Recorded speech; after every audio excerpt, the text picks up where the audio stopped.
بسم اللہ والحمد للہ والصلاة والسلام علی رسول اللہ اما بعد۔ آج ہمارا درس کتاب التوحید میں باب نمبر 61 تصویر کشی کرنے والوں کا حکم، اس بارے میں انشاءاللہ رہے گا۔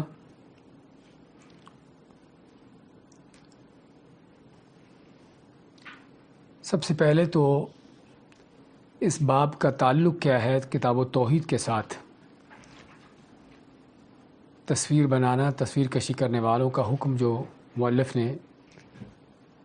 اس باب کو لایا ہے کتاب التوحید میں، تو اس کا تعلق کتاب التوحید کے ساتھ اس لحاظ سے کہ ہمارے پاس سب سے پہلی حدیث ہی ہے جس میں اللہ تعالیٰ کا فرمان ہے وَمَنْ أَظْلَمُ مِمَّنْ ذَهَبَ يَخْلُقُ كَخَلْقِي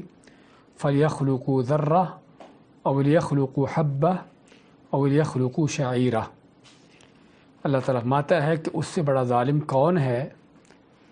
کہ جو میری طرح کی تخلیق کرتا ہے یا میری تخلیق کا مقابلہ کرتا ہے۔ تو پھر اللہ تعالیٰ چیلنج کرتے ہوئے فرماتا ہے کہ ایسا کرنے والوں کو چاہیے کہ کوئی ذرہ بنا کے دیکھیں یا ذرہ بنا کے دکھائیں یا کوئی دانہ بنا کے دکھائیں یا کوئی جو کا دانہ بنا کے دکھائیں۔ تو تخلیق کرنا چونکہ اللہ کا کام ہے، اللہ کی صفت ہے، اور تصویر کشی میں اللہ کی اس صفت میں اللہ کا مقابلہ ہے، اللہ کے ساتھ یعنی ایک طرح کی کہ اسی طرح کی چیز کرنے کی کوشش کرنا جو اللہ نے بنائی ہے۔ تو کوئی شک نہیں کہ اس میں توحید میں خلل پیدا ہوتا ہے اور اللہ کے ساتھ اس شرک کا انداز پیدا ہوتا ہے، اور اللہ کے مقابلے میں اللہ کی صفت کو قائم کرنا، کھڑا کرنا، اس کی ایک کیفیت پیدا ہوتی ہے۔ تو یہ وجہ ہے کہ جس وجہ سے مؤلف جو ہے تصویر کے اس حکم کو کتاب التوحید میں لایا۔ اور دوسری بڑی وجہ کیا ہے؟ دوسری بڑی وجہ یہ ہے کہ شرک جو ہے دو بڑی چیزوں سے شروع ہوتا ہے، ایک قبر سے اور دوسرا تصویر سے۔ قوم نوح کے جب نیک لوگ فوت ہوئے، جس طرح کہ عبداللہ ابن عباس رضی اللہ تعالیٰ عنہ نے اس بارے میں فرمایا ہے کہ ان کے جب نیک لوگ فوت ہوئے تو شیطان نے لوگوں سے دو کام کروائے۔ ایک کام تو ان سے یہ کروایا کہ ان کو لوگوں کی، ان بزرگوں کی، ان نیک لوگوں کی قبروں پر جا کر بٹھایا اور لوگوں کو یہ جھانسا دیا کہ یہ اللہ کے نیک بندے کہ جنہیں دیکھ کر اللہ یاد آتا تھا، ان کی قبروں پر بیٹھ کر اللہ کی عبادت کرو، اور عبادت اللہ ہی کی کرو، لیکن ان کی قبروں پر بیٹھنے کا مقصد تھا کہ تمہارے اندر بھی وہ جذبہ پیدا ہو عبادت کا جو ان کا تھا۔ اب ہر وقت تو وہ قبروں پر بیٹھ نہیں سکتے تھے، تو شیطان نے دوسرا کام کیا کروایا کہ ان لوگوں کی، ان بزرگوں کی تصویریں بنوا کر لوگوں کے گھروں میں رکھ دیں، جو تصویریں پھر آہستہ آہستہ آگے بتوں کی شکلیں اختیار کرتی ہیں۔ تو یہ دو بڑی وجہ ہیں جو شرک کی ہیں، اور چنانچہ کتاب التوحید توحید کا بیان ہے اور توحید کے منافی شرک کی ان چیزوں کی قباحتوں کو بیان کرنے کا مقصد ہے اس کتاب کا۔ تو اس لیے بہت مناسب ہے کہ یہاں پر تصویر کا حکم لایا جاتا اور تصویر بنانے والوں کے بارے میں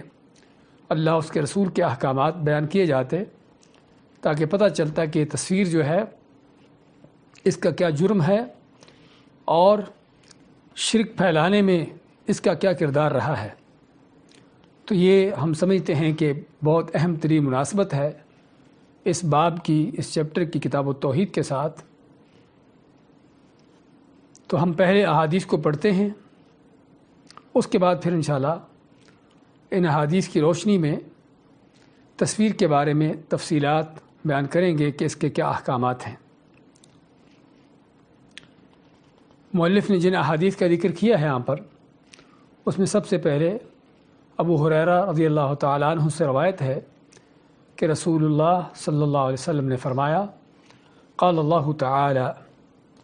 کہ اللہ تعالیٰ فرماتا ہے، یعنی یہ حدیث قدسی ہے کہ جسے نبی کریم صلی اللہ علیہ وسلم اللہ تعالیٰ سے روایت فرماتے ہیں،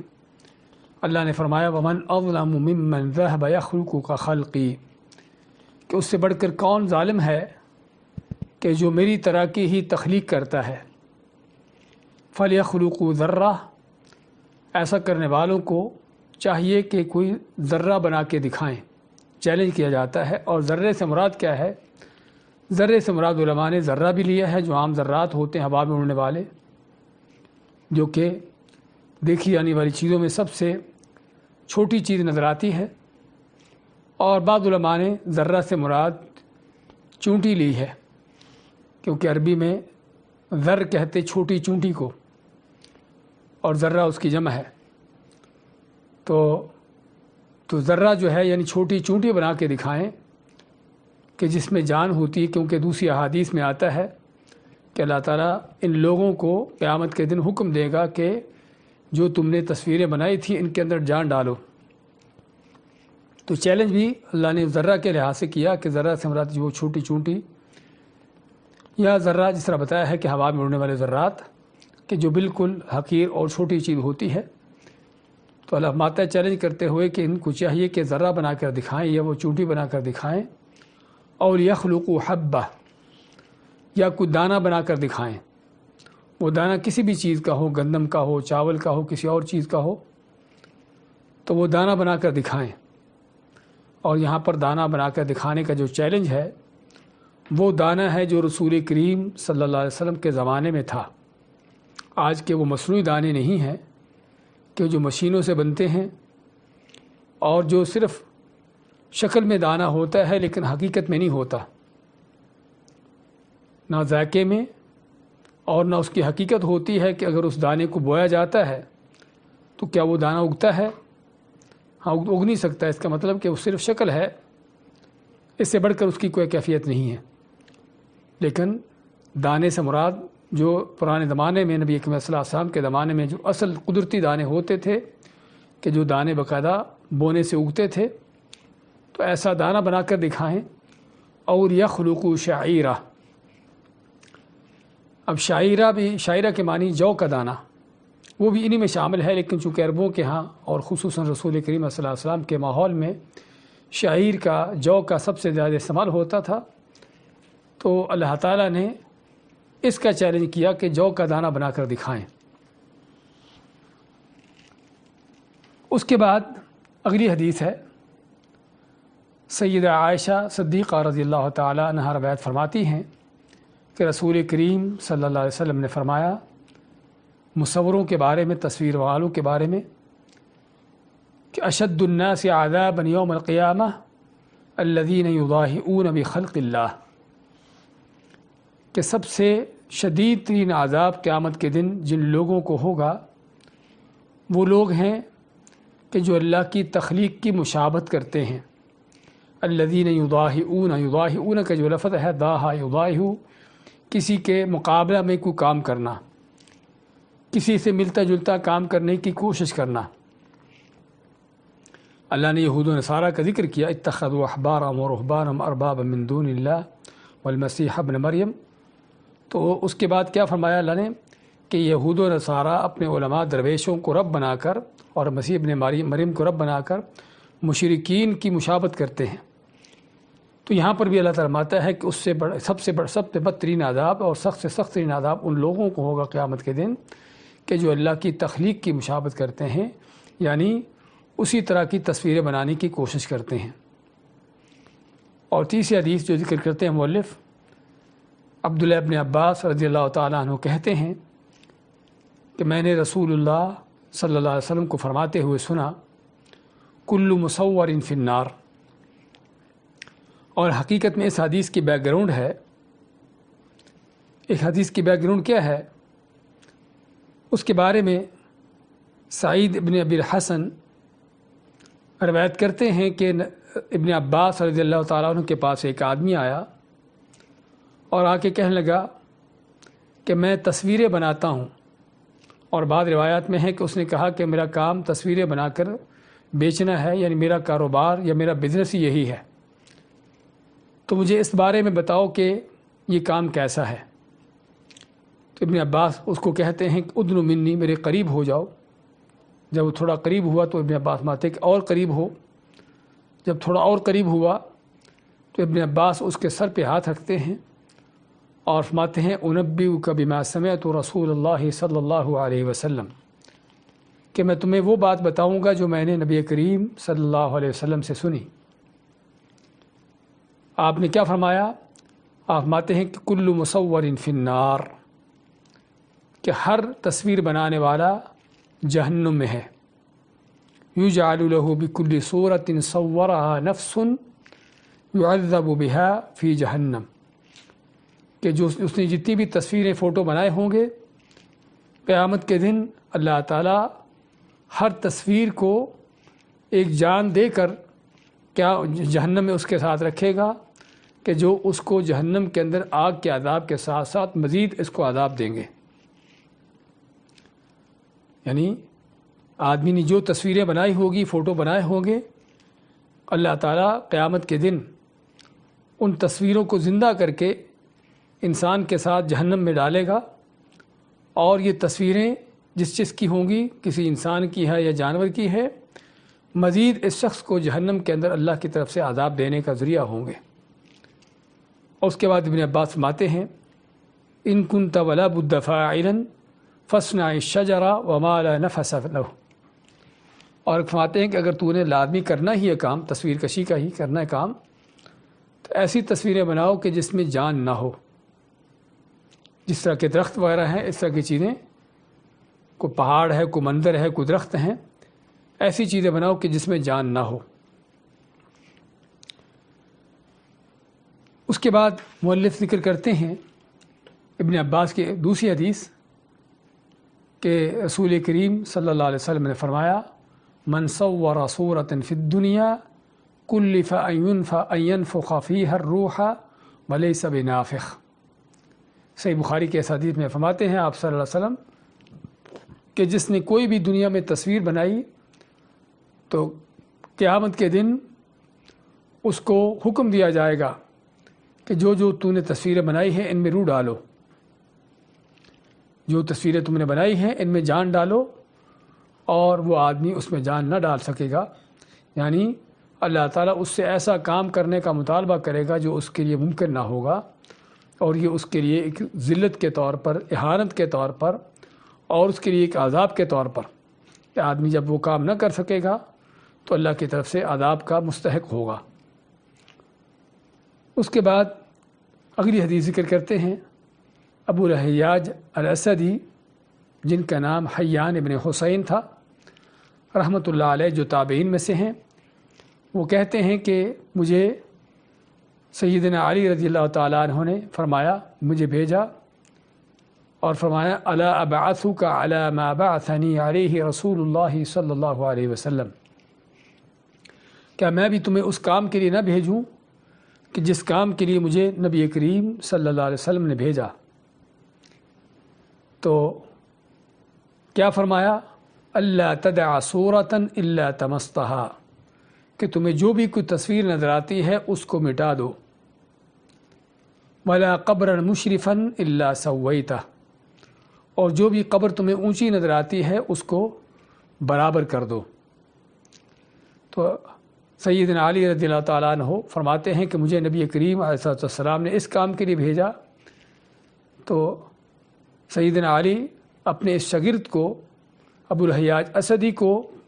فرماتے ہیں کہ میں تمہیں بھی اسی کام کے لیے بھیجتا ہوں جس کام کے لیے مجھے اللہ کے نبی صلی اللہ علیہ وسلم نے بھیجا تھا۔ یہ وہ حدیثیں ہیں جو مؤلف نے یہاں ذکر کی ہیں، لیکن اس تصویر کے موضوع پر صرف یہی نہیں بلکہ اس کے علاوہ بھی دسیوں حدیث اور ہیں، اور میں چاہوں گا کہ کچھ مزید احادیث کا یہاں پر اضافہ کروں، ذکر کروں، تاکہ اس موضوع کو ہم تفصیل سے لے سکیں۔ انہی احادیث میں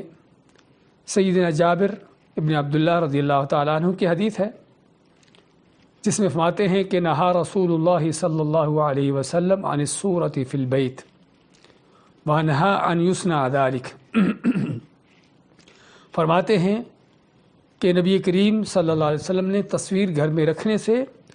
اور تصویر کو بنانے سے منع کیا۔ اور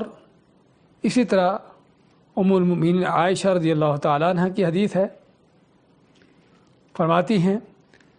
کہ دخل علی النبی صلی اللہ علیہ وسلم وقد سترت صحوة لی بقرام فیہ تماثیل، کہ میں نے گھر میں ایک پردہ لٹکا رکھا تھا کہ جس پر کچھ تصویریں تھیں، تماثیل تصویریں۔ فلما رآہ، نبی کریم صلی اللہ علیہ وسلم جب وہ تصویریں دیکھیں، ہتکہ، اس پردے کو پھاڑا، وتلون وجہہ، اور آپ صلی اللہ علیہ وسلم کا چہرہ سرخ ہو گیا، وقال، اور آپ نے فرمایا یا عائشہ اشد الناس عذابا یوم القیامہ، ہم نے جو بھی تھوڑی دیر پہلے حدیث پڑھی ہے، آپ نے وہ الفاظ بیان فرمائے۔ اسی طرح تصویر کے حوالے سے جو احادیث آتی ہیں، عائشہ رضی اللہ تعالیٰ عنہ کی ایک اور حدیث ہے، فرماتی ہیں اشتریت نمرقۃ فیہا تصاویر، کہ میں نے ایک کپڑا خریدا، پردہ خریدا جس میں تصویریں تھیں۔ فلما رآہا النبی صلی اللہ علیہ وسلم قام علی الباب، تو نبی کریم صلی اللہ علیہ وسلم نے جب وہ پردہ دیکھا، پردہ وہ دروازے پر لٹکایا ہوا تھا، تو آپ دروازے پر ہی کھڑے ہو گئے اور داخل نہ ہوئے۔ فرماتی ہیں عائشہ رضی اللہ تعالیٰ عنہ فعرفت فی وجہہ الکراہہ، کہ میں نے آپ کے چہرے پر ناگواری کے آثار دیکھے، تو فرماتی ہیں عائشہ یا رسول اللہ اتوب الی اللہ و الی رسولہ ما اذنبت، کہ میں نے اگر کوئی گناہ کیا ہے تو میں اللہ اس کے رسول سے توبہ طائب ہوتی ہوں۔ قال ما بال هذه النمرقہ، کہ یہ پردہ کیسا ہے؟ فقالت اشتریتها لتقعد علیہا وتوسدها، فرماتی ہے کہ میں نے اس لیے خریدا تاکہ آپ اس پر بیٹھو، اس پر ٹیک لگاؤ، یعنی کہ پردہ ایسا تھا کہ جو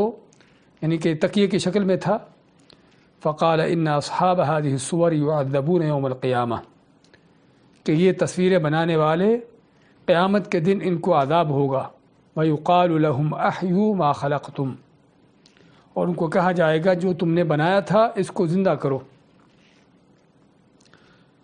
اور پھر مزید آپ فرماتے ہیں البیت الذی فیہ الصورہ لا تدخلہ الملائکہ، کہ وہ گھر جس میں تصویر ہوتی ہے فرشتے اس گھر میں داخل نہیں ہوتے۔ اسی طرح ابن عباس رضی اللہ تعالیٰ عنہ کی روایت ہے، فرماتے ہیں لا تدخل الملائکۃ بیتا فیہ کلب ولا تماثیل، صحیح مسلم کے حدیث میں آتے ہیں آپ صلی اللہ علیہ وسلم کہ فرشتے اس گھر میں داخل نہیں ہوتے جس میں کتا ہو یا تصویریں ہوں۔ اور اسی طرح زید بن خالد رضی اللہ تعالیٰ عنہ کی حدیث ہے جو انہی الفاظ کے ساتھ ہے، فی کلب ولا صورہ، تماثیل کے بجائے اس میں صورہ کا لفظ ہے، اس میں کوئی تصویر ہو۔ اسی طرح ابن عمر کی حدیث ہے، فرماتے ہیں کہ نبی اکرم صلی اللہ علیہ وسلم نے فرمایا کہ جبرائیل علیہ السلام آئے ان کے پاس اور آ کے فرمایا کہ انا لا ندخل بیتا فیہ کلب ولا صورہ، ہم ایسے گھر میں داخل نہیں ہوتے جس میں کتا ہو یا تصویر ہو۔ اور دوسری روایت میں آتا ہے کہ آپ فرمایا کہ کل رات میرے پاس جبرائیل آئے،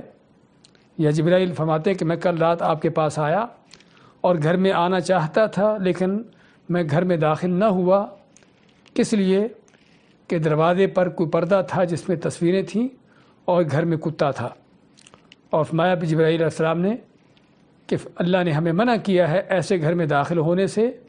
کہ جس گھر میں کوئی تصویر ہو یا کتا ہو۔ اور اسی طرح صحیح بخاری کی حدیث ہے، ام المؤمنین عائشہ رضی اللہ تعالیٰ عنہ فرماتی ہیں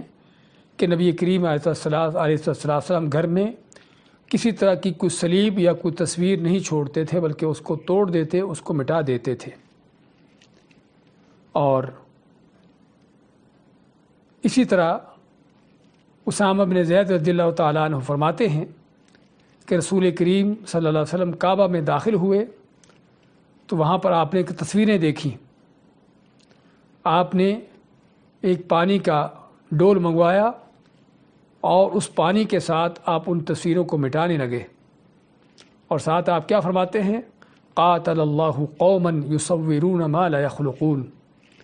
کہ اللہ تعالیٰ اس قوم کو ستیہ ناش کرے، ان کو ہلاک کرے کہ جو تصویریں بناتے ہیں جن کو پیدا نہیں کر سکتے۔ اسی طرح جابر بن عبداللہ فرماتے ہیں کہ نبی کریم علیہ السلام نے جب مکہ فتح کیا تو عمر بن خطاب کو حکم دیا کہ وہ کعبہ میں داخل ہوں اور جو تصویریں وہاں پر ہیں ان کو مٹا دیں۔ تو فرماتے ہیں کہ تمام تصویریں جو کعبہ میں تھیں ان کو مٹا دیا گیا۔ خیر، کہنے کا مقصد کہ اس کے علاوہ بھی دسیوں اور احادیث ہیں کہ جو تصویر کے حوالے سے آتی ہیں۔ ان احادیث میں ہم جو دیکھ رہے ہیں کہ کچھ حدیثیں وہ ہیں کہ جس میں تصویریں بنانے والوں کے بارے میں بیان ہے، اور کچھ حدیثیں وہ ہیں کہ جس میں گھر میں تصویر ہونے کے بارے میں بیان ہے کہ تصویر بنائی تو نہیں گئی لیکن گھر میں رکھی ہے، اس تصویر کا کیا اثر ہے گھر پر۔ اور پھر مزید ہم آخری احادیث جو ہم نے ذکر کی ہیں اس میں ہم یہ پڑھ رہے تھے کہ نبی کریم علیہ السلام کوئی بھی تصویر دیکھتے اس کو مٹا دیتے، چاہے گھر میں ہوتی یا کعبہ میں آپ نے جو تصویریں دیکھی ان کو بھی مٹا دیا، اور بلکہ آپ نے حضرت علی رضی اللہ تعالیٰ عنہ کو اسی کام کے لیے بھیجا کہ جاؤ اور جو بھی تم کو تصویر نظر آتی ہے اس کو مٹا دو، اور جو بھی اونچی قبر نظر آتی ہے اس کو برابر کر دو۔ تو یہ تھی تصویر کے حوالے سے چند احادیث۔ اس کے بعد ہم آتے ہیں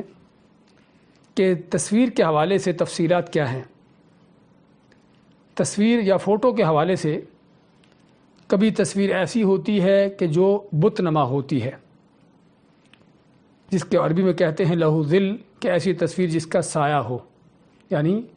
بت نما تصویر،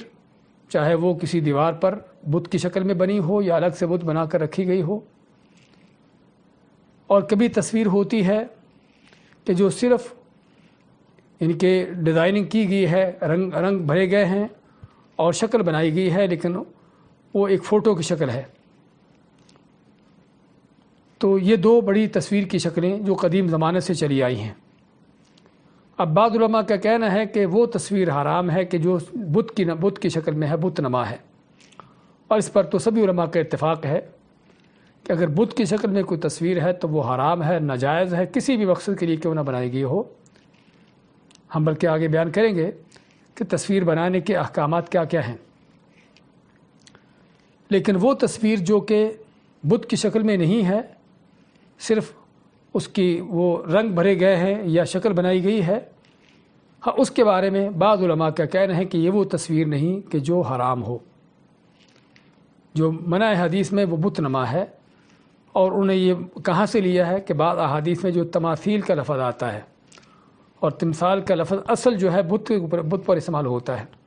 جس طرح کہ ابراہیم علیہ السلام نے اپنی قوم کو مخاطب کرتے ہوئے فرمایا ما هذه التماثيل التي انتم لها عاكفون، کہ یہ کیا تصویریں بت ہیں کہ جن پر تم جمے بیٹھے ہو۔ لیکن حقیقت میں ان کا یہ دلیل لینا غلط ہے، کیونکہ ہم جن احادیث میں تماثیل کا ذکر پڑھ رہے ہیں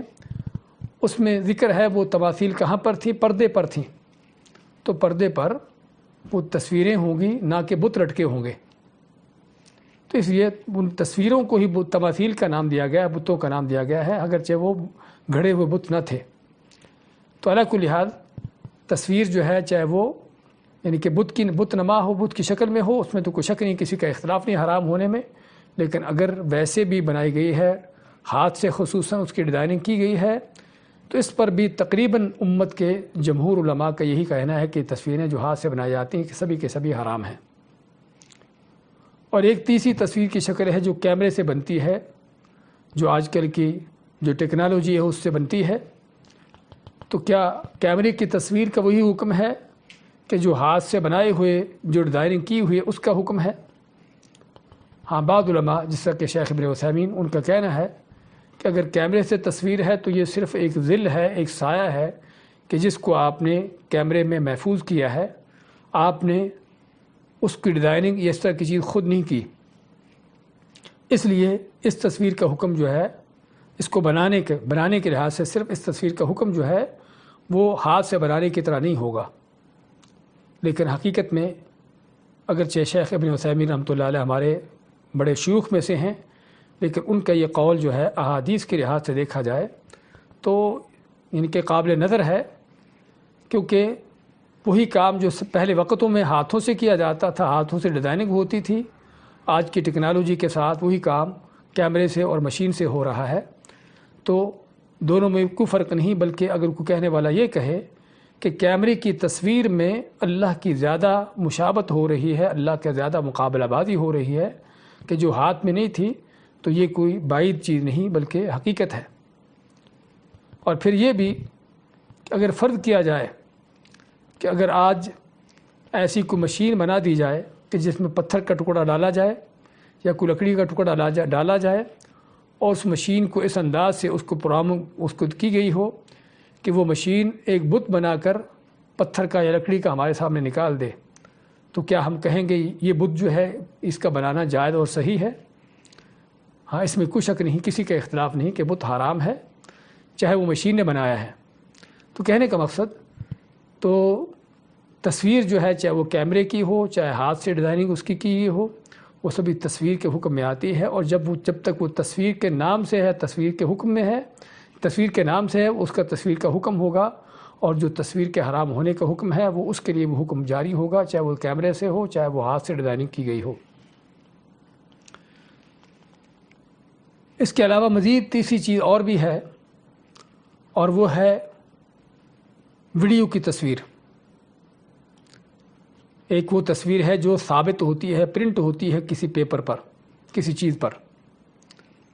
اس کے بارے میں تو جس طرح ذکر کیا ہے کہ امت کے اکثر و بیشتر جمہور علماء کا قول یہی ہے کہ یہ تصویر حرام ہے، اور انہی تصویروں میں سے جن کا ہم احادیث میں ذکر پڑھ رہے ہیں۔ لیکن ویڈیو کی تصویر جو ہے، کیا یہ بھی اسی کے حکم میں آتی ہے؟ ہاں، اس بارے میں بہت سے وہ علماء جنہوں نے پرنٹ تصویر کو حرام کہا ہے اور ناجائز کہا ہے، وہ کہتے ہیں کہ جو ویڈیو کی تصویر ہے وہ اس حکم میں نہیں ہے، کیونکہ وہ تصویر کوئی پرنٹ نہیں ہے بلکہ متحرک ہے اور چلتی ہوئی نظر آتی ہے، اور اس میں جس کی تصویر ہے، ہم نہیں کہتے کہ فلاں کی تصویر ہے، ہم کہتے کہ یہ فلاں شخص ہے، یہ فلاں آدمی ہے، یعنی اس کی تصویر کا نام نہیں دیا جاتا بلکہ اس آدمی کو زندہ اس کی حرکات و سکنات دیکھی جاتی ہیں۔ تو جس کا معنی یہ ہوا کہ اگر ویڈیو کی تصویر ہے تو وہ عام تصویروں کے حکم میں نہیں آئے گی، اور اسی لیے بہت سے علماء نے ویڈیو کی تصویروں کے بارے میں اجازت دی ہے۔ اگرچہ شیخ ابن باز رحمۃ اللہ علیہ سے جب پوچھا گیا تو انہوں نے کہا کہ میں اس بارے میں توقف کرتا ہوں۔ توقف کرنے کا معنی کہ اس کے حلال ہونے کا، جائز ہونے کا فتویٰ دینے کی ضرورت نہیں کرتا، کہ اس میں بھی ان کو ایک شبہ نظر آتا ہے۔ فرماتے کہ مجھے شبہ ہے اس کے اندر بھی کہ یہ بھی چونکہ تصویر کے انداز میں ہے، تو اس کے بارے میں کہتے ہیں کہ یہ بھی صحیح نہیں ہے، یعنی صحیح نہ ہونے کا معنی کو کہتے ہیں کہ میں توقف کرتا ہوں۔ لیکن بہت سے دوسرے علماء نے ویڈیو کی تصویر کو جائز اور حلال سمجھا ہے، اور خصوصاً اگر اس کے پیچھے کوئی علمی مقاصد ہوں، اگر اس کے پیچھے علمی مقاصد ہوں تو اس کا حکم پھر بدل جاتا ہے۔ ابھی ہم تصویر کے بارے میں انشاءاللہ احکامات ذکر کریں گے کہ تصویریں بنانے کے احکامات کیا کیا ہیں۔ صرف ہم اب شکل صورتیں بیان کرتے ہیں کہ تصویروں کی کیا کیا شکل صورتیں ہیں۔ تو اس میں ایک ہم نے ذکر کیا کہ جو گڑھے ہوئے بت کی شکل میں ہے، چاہے وہ پتھر کا ہو، پلاسٹک کا ہو، لکڑی کا ہو، تو اس کے حرام ہونے پہ علماء کا سبھی کا اتفاق ہے، کسی کا اختلاف نہیں، چاہے وہ کسی بھی مقصد کے لیے بنائی گئی ہو۔ اور دوسری وہ جو ہاتھ سے بنائی گئی ہے، ہاتھ سے ڈیزائننگ کی گئی ہے، اس پر بھی امت کے تقریباً جمہور علماء کا کہنا ہے کہ یہ حرام ہے۔ اور تیسری جو کیمرے سے بنائی جاتی ہے، اس میں بعض علماء نے اس کو جو پہلی تصویر کو حرام کہتے ہیں، ہاتھ سے بنائی ہوئی کو، کیمرے والی تصویر کو وہ کہتے ہیں کہ یہ جائز ہے بنانے کی حد تک، کیونکہ یہ ہاتھ سے نہیں بنی بلکہ کیمرے کی، یعنی کہ ایک مشین کی بنائی ہوئی ہے۔ لیکن صحیح جو ہے وہ یہ ہے کہ کیمرے کی تصویر کا بھی وہی حکم ہے جو ہاتھ کی تصویر کا ہے، اور بلکہ شاید اس سے بھی بڑھ کر ہو۔ اور اس کے بعد ویڈیو کی تصویر ہے کہ جس کو بہت سے علماء جو تصویر کو حرام کہنے والے ہیں، ویڈیو کی تصویر کو جائز کہتے ہیں، اگرچہ بعض علماء اس میں بھی توقف کرتے ہیں اور اس کو بھی، اس سے بھی بچنے کی پرہیز کرنے کی کوشش کرتے ہیں۔ اور اس کے بعد مزید ایک تصویر کی شکل جو لائیو کی شکل میں ہے، لائیو کے انداز سے ہے، تو حقیقت میں لائیو جو ہے یہ تصویر نہیں ہے، یہ صرف یعنی کہ ایک وہ منظر ہے جو آپ کے سامنے چل رہا ہے، اور جیسے ہی وہ لائیو ختم ہوتا ہے منظر ختم ہو جاتا ہے۔ یعنی اس کی مثال ہم آئینے کی دیتے ہیں کہ جس طرح آدمی آئینے کے سامنے کھڑا ہے تو جب تک آئینے کے سامنے ہے اس کی شکل و صورت، اس کی تصویر آئینے میں آ رہی ہے، اور جیسے پیچھے ہٹتا ہے تو اس کی شکل و صورت اس سے ہٹ جاتی ہے، تو لائیو جو ہے اس کو کسی لحاظ سے بھی تصویر کا نام نہیں دیا جائے گا۔ تو اس لیے لائیو جو ہے یعنی کہ اگر آدمی دیکھ رہا ہے یا لائیو چل رہا ہے کہیں پر تو اس کو تصویر کا حکم نہیں دیا جائے گا کسی بھی لحاظ سے، لیکن اس سے پہلے ویڈیو ہے یا پرنٹ تصویر ہے پیپر پر یا بنی ہوئی گھڑی یعنی کہ ہاتھ سے بنائی گئی یا کیمرے سے بنائی گئی، وہ ساری تصویروں کے حکم میں آتی ہیں، اگرچہ ویڈیو کے بارے میں جیسا ہم نے ذکر کیا ہے کہ اس میں علماء کا یعنی اختلاف ہے کہ وہ تصویر کے حکم میں آتی یا نہیں آتی۔ اب ان تصویروں میں حرام کیا ہے؟ اور یہ تو ساری تصویروں کی شکل صورتیں ہیں، ان تصویروں میں حرام کون سی ہے؟ ابھی ہم ابن عباس رضی اللہ تعالیٰ عنہ کا ان کی حدیث پڑھ رہے تھے کہ جب ان کے پاس آدمی نے آ کے پوچھا کہ میں تصویریں بناتا ہوں تو انہوں نے آپ صلی اللہ علیہ وسلم کی اس کو حدیث سنائی، اور یہ بھی ہمیں ایک منہج دیتی ہے۔ ابن عباس کی حدیث ہم کو ایک منہج بتاتی ہے کہ صحابہ کرام کا لوگوں کو تعلیم دینے کا طریقہ منہج کیا تھا۔ وہ اپنی قیل و قال نہیں کہتے تھے کہ میں یہ کہتا ہوں میری یہ رائے ہے، بلکہ اگر کوئی مسئلہ درپیش ہوتا تو اس کے جواب میں رسول کریم صلی اللہ علیہ وسلم کی حدیث پیش کرتے، اور یہ ہے جو ایک مسلمان کا منہج طریقہ ہونا چاہیے کہ بجائے کہ اپنی قیل و قال کے اپنی رائے پیش کرنے کے، اگر آپ صلی اللہ علیہ وسلم کی بلکہ اس سے پہلے اگر قرآن میں اللہ تعالیٰ کا وہ حکم اس بارے میں، تو سوال کرنے والے کو اللہ کا قرآن، اللہ کے وہ فرمان سنانا چاہیے، آپ صلی اللہ علیہ وسلم کا فرمان ان کو سنانا چاہیے، تاکہ سننے والے کو پتہ چلے کہ مجھے جو فتویٰ دیا جا رہا ہے اس فتوے کی بنیاد کیا ہے۔ اور یہ بہت اہم مسئلہ ہے جسے ہمیں سمجھنے کی ضرورت ہے کہ تاکہ لوگوں کی قرآن و سنت پر تربیت ہو، قرآن و سنت کی اتباع کرنے پر تربیت ہو، نہ کہ لوگوں کے پیچھے چلنے کی اندھی تقلید کرنے کی تربیت ہو،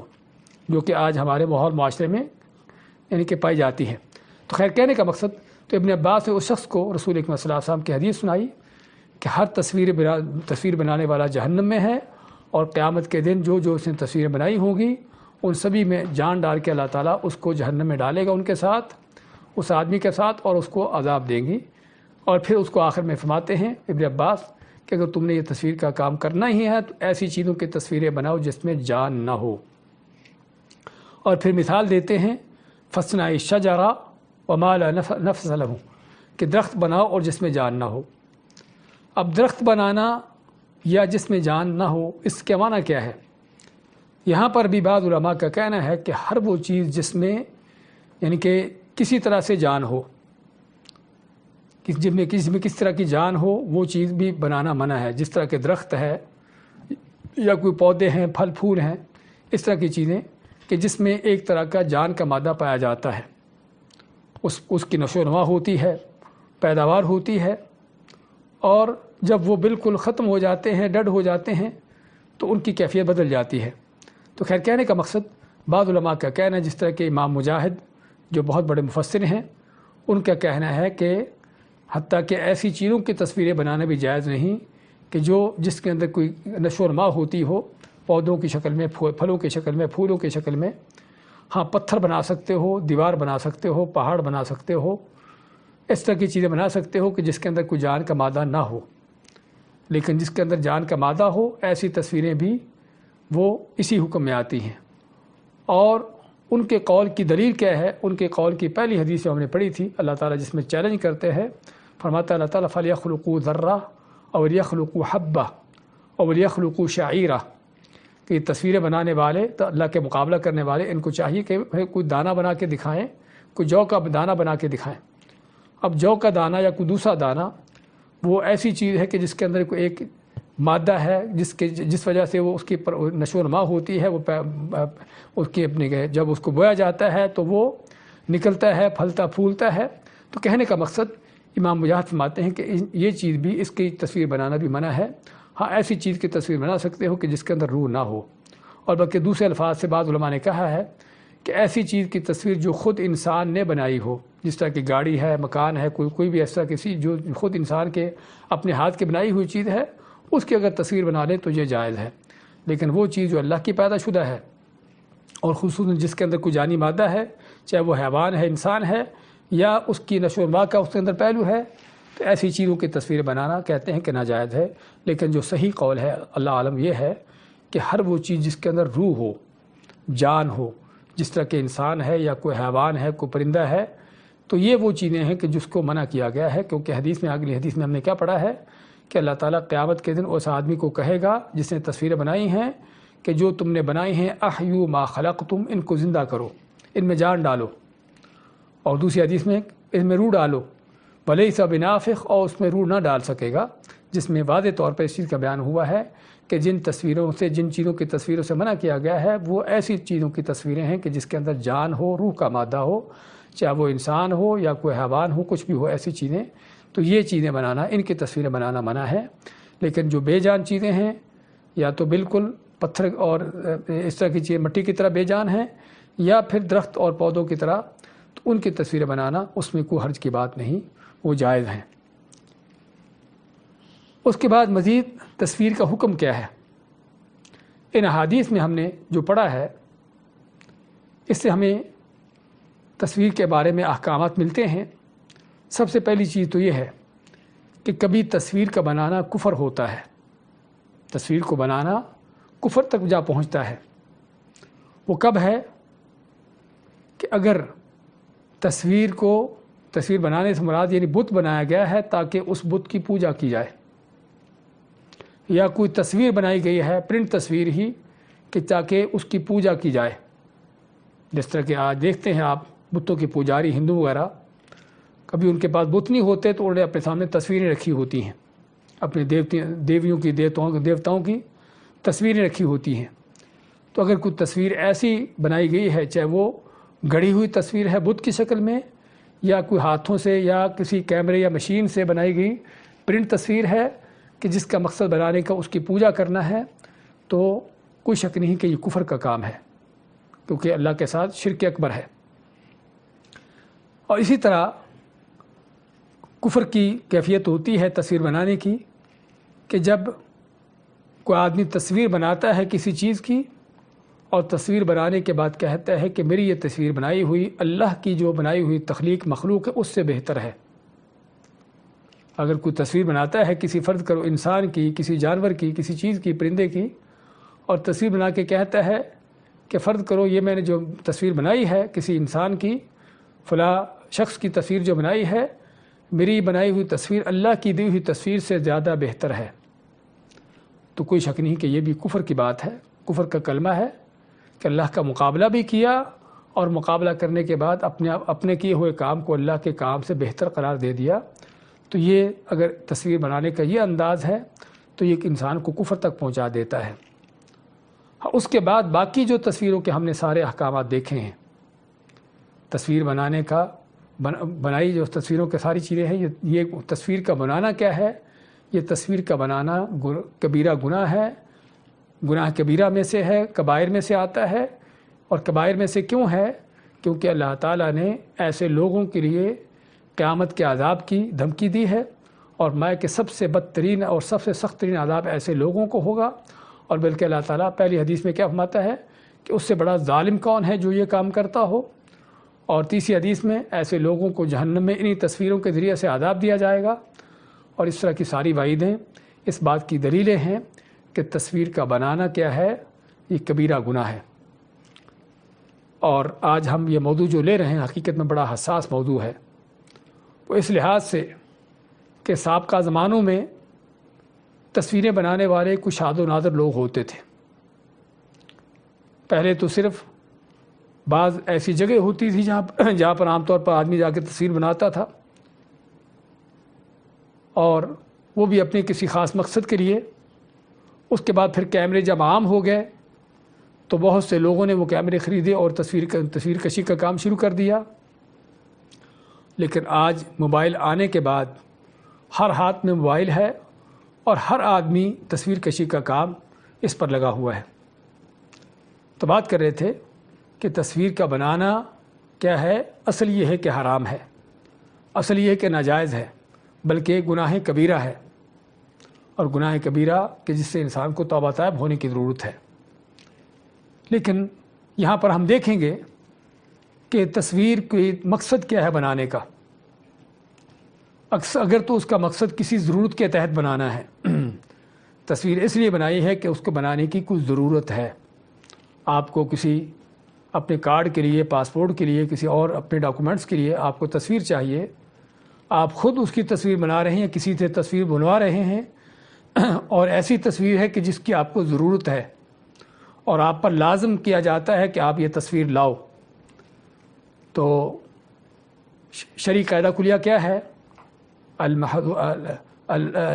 شرعی قاعدہ کلیہ کیا ہے کہ جو محظورات جو ہیں، محرمات جو ہیں، وہ کیا ہیں؟ الضرورات تبیح المحظورات، کہ انسان جب کسی چیز کو اس کو ضرورت ہوتی، مجبوری ہوتی ہے، تو اس کے لیے وہ چیزیں جو حرام ہوتی ہیں وہ ناجائز ہو جاتی ہیں، لیکن ناجائز ہونے کی اس کی حد وہی ہے کہ جس حد تک اس کی ضرورت ہے۔ الضرورات تبیح المحظورات، کہ انسان اگر کسی چیز کو کرنے پر مجبور ہے تو اس کو وہ حرام کام، جو کام حرام تھا، اس کے لیے اس حد تک جائز ہو جاتا ہے جس حد تک اس کی ضرورت ہے، چاہے وہ تصویر کا معاملہ ہو یا کوئی کھانے پینے کی چیز ہو یا کوئی بھی کسی استعمال کی چیز ہو، تو انسان کو حرام کام کرنا اس کے لیے جائز ہوتا ہے جب اس کی مجبوری ہو۔ اور یہی قرآن کریم کی جو ایک سے زیادہ آیات میں اس چیز کا بیان ہے، ما جعل علیکم فی الدین من حرج، کہ اللہ نے تمہارے دین میں کوئی حرج تنگی نہیں رکھی، تو یہ اسی میں آتا ہے، فاتقوا اللہ ما استطعتم، اللہ سے ڈرو جتنی تمہاری ڈرنے کی طاقت ہے۔ تو اگر انسان کو کوئی تصویر بنانے کی ضرورت ہے، مجبوری ہے، تو تصویر بنا سکتا ہے اور بنانا جائز ہوگا۔ اسی طرح علماء نے، جیسا ہم ذکر کر رہے تھے، کہ اگر کوئی تعلیمی مقاصد ہیں کہ آدمی تصویر بناتا ہے تاکہ اسٹوڈنٹس کو، اپنے طلباء کو کوئی چیز سمجھانے بتانے کے لیے، اور اس کے بغیر ان کو سمجھ نہیں آ سکتی، فرض کرو، یا ان کے لیے آسانی ہوتی تصویر کے ذریعے، تو اس لحاظ سے بھی تصویر کو اس مقصد کے لیے بنانا بھی جائز ہے۔ اس مقصد کے لیے بنانے کی بھی ضرورت ہے کہ جہاں پر تعلیمی مقاصد ہوں، کہ جہاں پر یعنی کہ ایسی تعلیم دینا جس کی لوگوں کو ضرورت ہو اور وہ تصویر کے بغیر ممکن نہ ہو۔ اور ایسے ہی جس طرح کے بعض اوقات کو حادثات پیش آتے ہیں، کوئی قتل و غارت ہوتی ہے، کوئی اس طرح کا معاملات ہوتے ہیں، تو وہاں پر تصویریں بنائی جاتی ہیں تاکہ وہ ریکارڈ محفوظ کیا جائے، تو تاکہ کل جو ہے مقدمات کو ثابت کرنے کے کام آ سکے۔ تو ایسی چیزیں بھی، وہ بھی اسی مجبوری کی حالت میں آتی ہیں کہ جس کی ضرورت ہے انسان کو، اور وہ چیز کر سکتے ہیں۔ تو کہنے کا مقصد، اگر وہاں پر کوئی تعلیم کے حوالے سے کوئی ضرورت ہے، کوئی اور کسی یعنی کہ معاملات کو چلانے کے لیے، اپنے ڈاکومنٹس کے لیے ضرورت ہے کسی تصویر کی، تو اس حد تک تصویر کا بنانا جائز ہے، لیکن اس کے بغیر تصویر کا بنانا جائز نہیں، کہ جہاں صرف انسان اپنی ریفریشمنٹ کے لیے، صرف یاد دہانی کے لیے تصویریں بنانا، جس طرح کہ اکثر و بیشتر آج کل ہوتا ہے، صرف ایک یادگار کے طور پر، یا ایک وہ یعنی کہ بعض اوقات لذت اور مزہ لینے کے لیے کوئی تصویر اچھی بنا لی، اس طرح کی چیزیں بنانا کوئی شک نہیں کہ یہ ساری چیزیں حرام اور اسی کبیرہ گناہ کے اندر شامل ہوتی ہے، کہ جس کے بارے میں ہم ساری حدیثیں پڑھ رہے ہیں۔ تو یہ تو تھا تصویر بنانے کے حوالے سے حکم، کہ جو کبیرہ، اصل یہ ہے کہ کبیرہ گناہ ہے، سوائے کہ جب انسان کو اس کی ضرورت ہو اس کو کرنے کی، تو اس میں کہ جس طرح سے ہم کو یعنی پتہ چلا کہ اس کی حد تک اجازت ہے جہاں تک انسان کو ضرورت ہے۔ اب دوسرا مسئلہ ہمارے پاس تصویر کے حوالے سے کیا ہے، کہ تصویر کا رکھنا، اس کو اپنے پاس استعمال کرنا۔ رکھنے کے کئی انداز ہوتے ہیں، کبھی تصویر کو لٹکایا جاتا ہے ڈیکوریشن کے طور پر، کسی ڈرائنگ روم میں، کسی اور اس طرح کی جگہوں پر، اور کبھی تصویر کو جو ہے ویسے ہی بنا کر یاد دہانی یا یادگار کے طور پر رکھا جاتا ہے، جس طرح کے البم بنائے جاتے ہیں، اور کبھی اس طرح کی مختلف چیزیں ہوتی ہیں۔ تو اب اس تصویر کے رکھنے کا کیا حکم ہے؟ تو یہاں پر ہمیں علم ہونا چاہیے کہ بہت سے وہ علماء کہ جنہوں نے کیمرے کی تصویر کو جائز کہا ہے، تصویر کو رکھنے کے لحاظ سے، تصویر کو اس طرح کے استعمال کرنے کے حوالے سے ان کا موقف دوسرا ہے، کہ اگرچہ کیمرے کی تصویر کو انہوں نے جائز کہا بھی ہے، لیکن پھر بھی ایسی تصویر کو رکھنا اور اس کو اپنے پاس یادگار کے طور پر اس طرح سے اس کو ڈیکوریشن کے طور پر لٹکانا، یہ ساری چیزیں انہوں نے بھی اس کو حرام اور ناجائز کہا ہے۔ شیخ ابن عثیمین رحمۃ اللہ علیہ کے بارے میں ہم جانتے ہیں کہ بعض دروس میں جب ان سے سوال کیے گئے کہ بعض اوقات یعنی کہ کوئی طالب علم کسی دور ملک کا ہے، تو اس کے ہاں بچہ پیدا ہوتا ہے تو اس کے گھر والے اس کے بچے کی تصویر بنا کے اس کو بھیجتے ہیں، تو کیا اس تصویر کو یادگار کے طور پر رکھ لے؟ تو شیخ صاحب نے حکم فرمایا کہ نہیں، اب اس کو رکھے نہیں بلکہ اس کو پھاڑ دے، دیکھ لے اس کو اور پھاڑ دے، اس کو اپنے پاس رکھے نہیں۔ حالانکہ شیخ صاحب جو ہے جسے بتایا ہے کہ کیمرے کی تصویر کو جائز کہتے ہیں، لیکن کہنے کا مقصد ہمیں ان علماء کے فتووں کی حقیقتوں کو جاننا چاہیے کہ اگر انہوں نے کسی ایک لحاظ سے تصویر کو جائز کہا ہے تو دوسرے انداز سے ان کا کیا موقف ہے، اس میں ان کا کیا فتویٰ ہے، اس کو بھی جاننے کی ضرورت ہے کہ انہوں نے تصویر کو اپنے پاس یادگار کے طور پر رکھنا اس کو کلی طور پر حرام قرار دیا ہے، سوائے کہ جس حد تک انسان کو ضرورت ہے، جس طرح کے کارڈ کے لیے، کوئی پاسپورٹ، اس طرح کے ڈاکومنٹس کے لیے انسان کو ضرورت ہے تصویر کی، تو اس وقت اس حد تک اپنے پاس تصویر رکھ سکتا ہے کہ جب اس کو ضرورت ہو تو اس کو وہ استعمال کر لے۔ اگرچہ وہ یہ کہتے تھے کہ اگر بہتر ہے کہ رکھنے کے بجائے جب اس کو ضرورت ہو تو دوبارہ جا کر بنوا لے، کیونکہ رکھنے میں کیا ہے کہ رکھنے میں جو وعید آتی ہے اللہ کے رحمتوں کے فرشتوں کا گھر میں داخل نہ ہونا، وہ اس میں شامل ہوگا۔ لیکن یہاں پر بعض علماء کا کہنا ہے کہ اگر انسان نے کسی ضرورت کے تحت تصویر رکھی ہے، کسی ضرورت کے تحت تصویر رکھی ہے جو اس کی ضرورت ہے واقعی، تو یہاں پر اس کے اوپر وعید نہیں آئے گی کہ جو فرشتوں کے داخل نہ ہونے کی۔ تو تصویروں کے استعمال کے حوالے سے اس میں کئی چیزیں ہیں، جس طرح ہم ذکر کر رہے تھے کہ بعض اوقات تو کوئی ضرورت ہے اور ضرورت کی حد تک تو تصویر کا بنانا بھی جائز ہے، اس کا رکھنا بھی جائز ہے، لیکن جتنی ضرورت ہو اس حد تک، اور اس سے مزید بعض کا یادگار کے طور پر اس طرح کی چیزیں وہ ناجائز ہیں۔ اور بعض اوقات تصویریں ہوتی ہیں جو اصل مقصد تصویر نہیں بلکہ کسی چیز کے اندر تصویر آ گئی، جس طرح کہ آج کل بہت سی کتابوں کے اندر تصویریں ہوتی ہیں، بہت سے میگزین اور اخبار وغیرہ، نیوز پیپر وغیرہ، اس کے اندر تصویریں ہوتی ہیں، تو ان تصویروں کے بارے میں کیا حکم ہے؟ بعض علماء تو کہتے ہیں کہ یہ تصویر چونکہ آپ کا مقصد اس تصویر کو رکھنا نہیں ہے بلکہ آپ کا کہ اس اخبار کو پڑھنا، اس نیوز پیپر کا پڑھنا، اس میگزین کو پڑھنا آپ کا مقصد ہے، تو اس لیے آپ کے اوپر اس تصویر کا کوئی گناہ نہیں ہے۔ لیکن جو صحیح ہے وہ یہ ہے کہ ایسی تصویروں کو بھی مٹانا ضروری ہے، کیونکہ جبرائیل علیہ السلام نے جب آپ کے گھر پر پردہ دیکھا جس وجہ سے وہ گھر میں داخل نہ ہوئے،